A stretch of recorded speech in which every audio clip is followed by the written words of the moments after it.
A very good morning to all of respected guys. Today's topic is very important. It's all about the capital punishment. Is it essential to control the violence and crimes from society? So what do you think? As far as my opinion is concerned, capital punishment is an integral part to control the violence and crimes from the society. I have to give the example of the United States of America, where the crime ratios are increasing day by day. There are a lot of murders, there are a lot of crimes, there are a lot of robberies, snatchers, muggers, and all immoral activities that are going in such societies. That's why the living standard of such societies is so pathetic.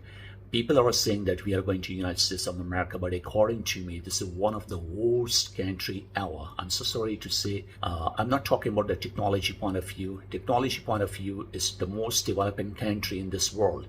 But as far as the living standard point of view, it's not safe. It's unsafe.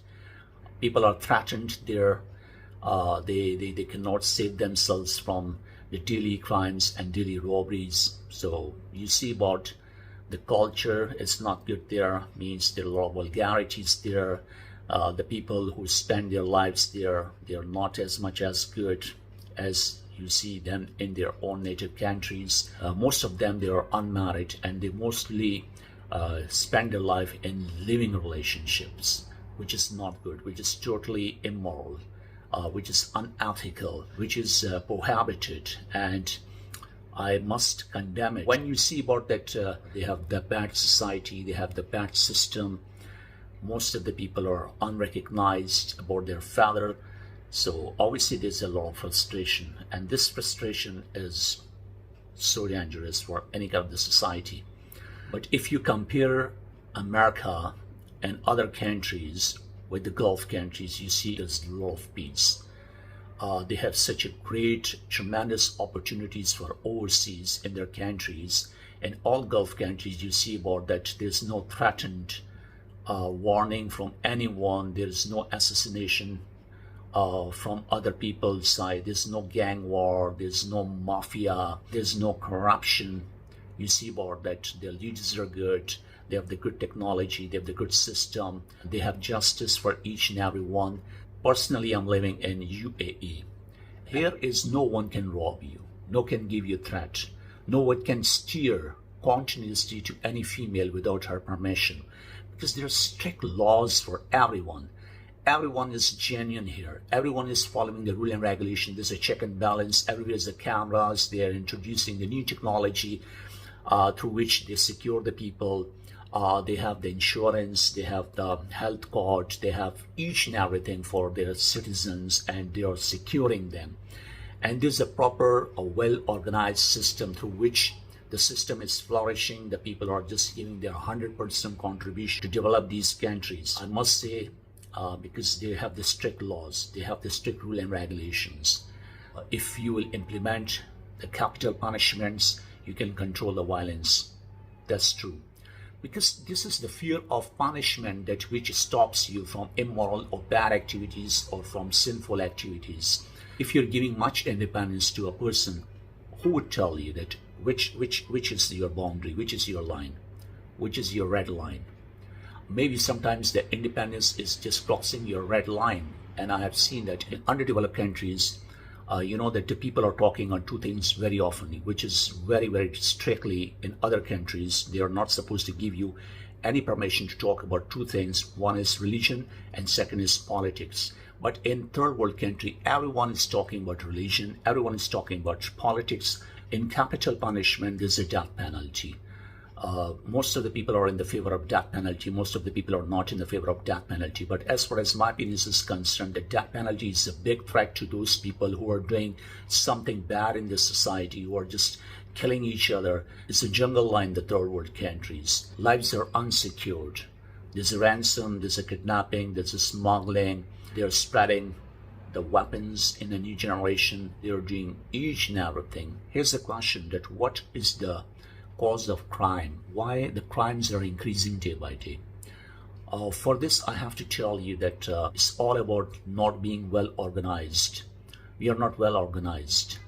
As you see, the Prophet Abraham, when he was constructing the home of Allah, Kaaba, At that time, he didn't talk about the prayer of economy. He said for the peace, for the harmony, and for justice. So this is very important for all of us. Means justice is the thing through which we can overcome on each and every situation on other issues. The major hazard which is mostly underdeveloped countries are facing is about poverty. Poverty is one of the biggest crime. It's the biggest sin to be a poor. Poverty compels you to do all those things which are not genuine, and it will compel you even to kill other people. It will compel you to do something bad. People are jobless, people have nothing to eat, nothing to drink, they're grabbing, they're snatching, they're murdering, they're robbing, they're killing. I have to tell you the solution of these crimes or criminal activities, or maybe unethical and immoral activities which are taking place everywhere, most of the part in this world, is about the strict rules and regulation and check and balance and strict punishment as well. Government is responsible for it, and the government must eliminate the poverty, because poverty is the biggest curse in this world. Through poverty, most of the people are doing the criminal activities, and they're not used to that, but slowly and gradually, when they're performing such kind of activities for their livelihood, for their livelihood, they will be use it as a profession. We see about in Karachi, in Pakistan, there's a target killing crimes, there's assassination, there are robbery, they can get each and everything on the gunpoint from you. If the government is bringing some good strategies for the job point of view, for the employment point of view, for the education point of view, they have to give the education, they have to aware the people. Education must be obligatory for each and every person. If the government is giving the basic education free of cost and up to the 12 grades, obviously the children will understand about the concept of religion, they will understand the concept of good and bad. They will never become the part of such activities. They will become a genuine and civilized citizen. So government should eliminate the poverty, because poverty and crimes are like brother and sisters. Once you eliminate the poverty, automatically you will be able to eliminate the crimes from society as well. I'm emphasizing on the technical education also in this country, because Pakistan is an agriculture country and a lot of land is free, a lot of soil we have, and we can cultivate many of things in this country. Once the government is giving the opportunity towards the people to cultivate the different crops, by this they will get the good revenue. It will also develop their nation, it will also develop their country, it will also develop their living standard.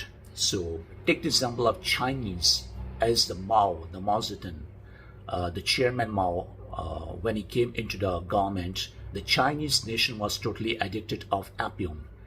They were drug addicted. So he gave the order to his nation that stop it. Otherwise, you will see the major consequences and you will be responsible for this action. But as the nation took it as a joke, they didn't take it serious. As a matter of fact, the chairman Mao killed many people, and rest of the example is in front of you. How the Chinese got the popularity, how the Chinese became the business tycoon in this entire world. From Russia to America, from Gulf to Africa, everywhere Chinese products are in progress. So it is the development. Means one good leadership can change the entire scenario. As you saw, the Chinese nation. Now they develop themselves. The government must be the mother of the nation. They should support to the talent. They should support to the people. Unfortunately, a lot of talent is going outside of country because the government is not able to utilize. They are not giving the facilities to the talent, to the genuine people, to the talented people. So that's why most of the people are going to outside of the country. They get the nationality. They never come back to their nation. Most of the people are compelled because the living standard is so below the belt. That's why the people are just going to outside the country, to their Western society or other rest part of the world for their bright future. If the government is giving such kind of opportunities towards their citizens, so I think no one will try to go outside the country. If you're giving the high salary, good salary, I hope nobody will migrate or will travel to outside the country for job point of view, for business point of view. So government should recognize their citizens. Government should respect their citizens. These things will try to help a lot.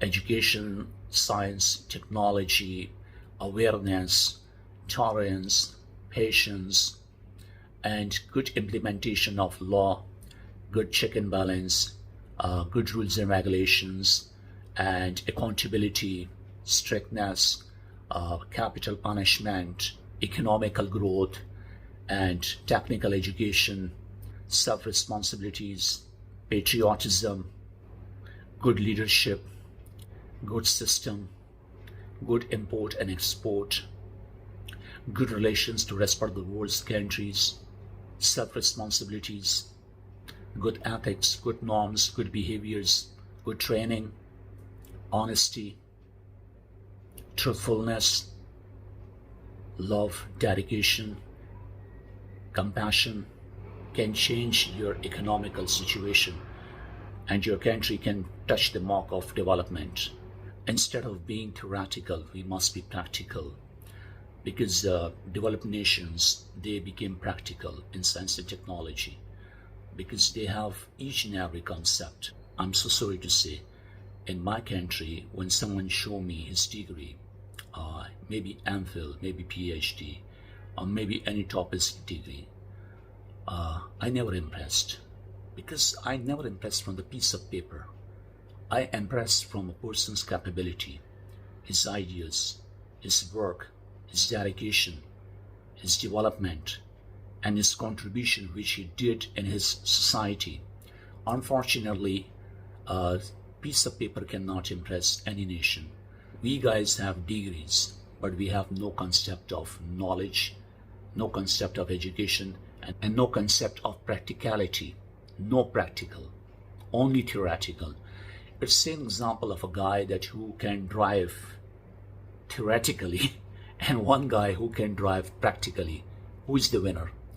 That guy who's driving the car practically is the winner.